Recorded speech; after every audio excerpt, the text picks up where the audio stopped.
Yo, what's up? Welcome back to our channel. And today in our studio, YouTube studio, in our channel, we're gonna make a review on the After the Fall. It's developed by Vertigo Games. After the Fall is probably best described as Left 4 Dead VR edition. It's a co-op shooter that pits up to 4 players against draws of ravenous undead.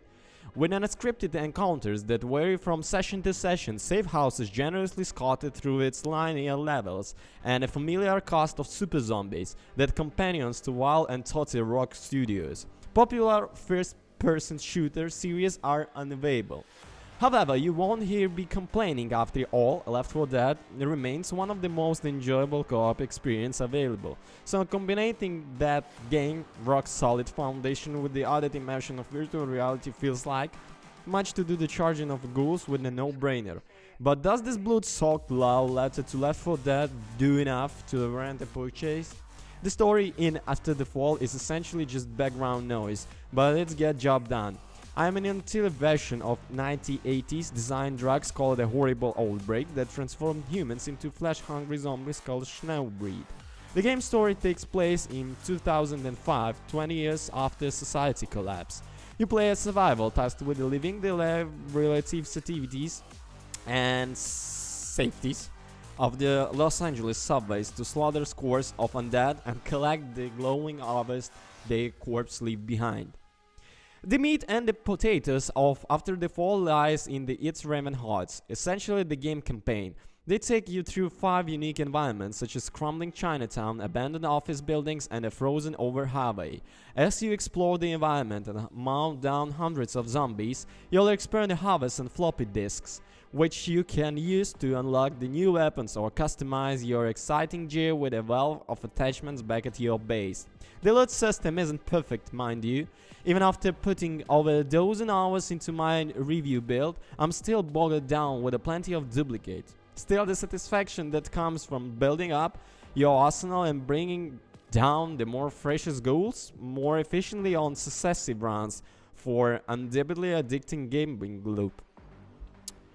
In fairness, you are not playing the After the Fall for the deep lore and storytelling, but shot the kind of humanoid monsters in the face, it does it very well. You start the journey with a standard service weapon which already packed a punch. At launch there are 6 guns across the usual range of fireteams, 2 types of handguns, an Uzi, 2 rifles and a shotgun. The pickings are slim, but there's some great gameplay flexibility. You can carry 4 guns, 2 in a holster and 2 in each hand. The best thing about the system isn't that you quickly swap between guns or duel with different guns. The game doesn't require you let go on the fire you're holding if you want to grab anything, so you can grip a 2-handed rifle with technically holding a gun in the other hand, or store an item, like pick up a bomb, in one of 2 item slots. Just like the available weapon arsenal, level selection can also feel limited. Each of the 5 stages available at launch might take 30-40 minutes on the first attempt, but it can be finished much quicker if you are gunning a time bonus, which each stage takes place in different parts of Los Angeles, and visuals can look very similar. Everything is drenched in grey snow and the dark.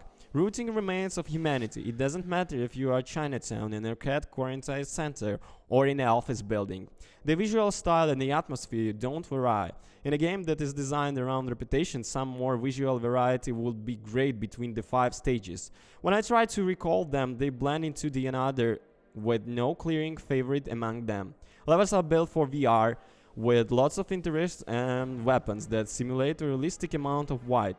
There are some rare levels to activate and zip down, but the medium show allow to developers to get more creative. You are able to throw weapons and items to your teammates if indeed, but the necessary is pretty limited. VR-wise, I like the shooting range the most because you can physically dismantle and reassemble weapons with earned attachments. It's a solid addition, but I have better implementation of similar system in other games. Each level flows through the same stuff with mere variations.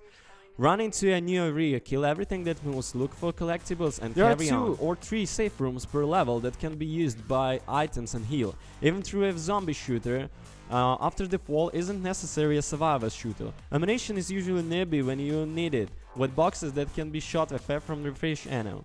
You don't want to get caught with ammo in a group of snowbreeds, so your survival depends on opening boxes regularly. I thoroughly enjoyed After the Fall is like for Left 4 Dead VR clone with satisfying gameplay and some cool society VR settings that lay a solid foundation for the future. However, we don't know what the future looks like since we don't know how much content Vertigo will release in the coming years and what price.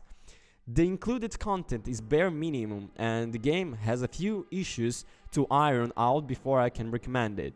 That said, if you have been itching co-op for some friends VR regardless on the platform, After the Fall is a good choice if you can see past in numerous minor shortcomings at launch. Thank you for watching. Don't you guys forget to comment and subscribe. Also please the like button. Bye. Have a good one.